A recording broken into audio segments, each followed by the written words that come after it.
Kulumakli siya lesil litakwa Jesucristo, Jose Baom San Mateo. Por testihok mejik ila atin hon kespanu ebli makais papal. Nekeskosla nakrikin lik ila atin te abir. Me junta eta bi erik prikine ban. Panak lejukwa ak nasnaw lik arum nikirahrum chitoh mahin niketsama chiru. Hokain nak testihok lais. At kachukwa likwan katsachusha. Santo presimbilta shaklak ama. Chichalak talani makwal akwa behio.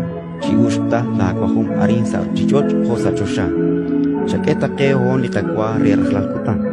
Ut chakuy chasat talikamak holaos kakuye shmak lishe makok chiku. Ut muakanap tachit anek sali alek. Choakol panchiru limaus. Kuila esh nikikuye shmak leras eritin le chofil chukwa.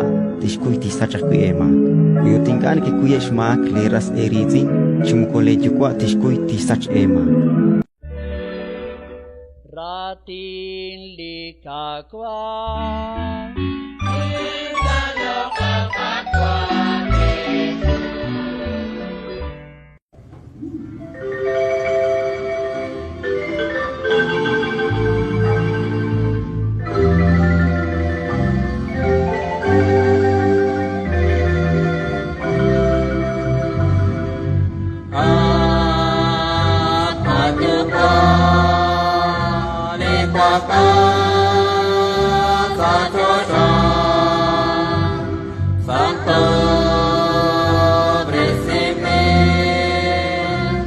Tasha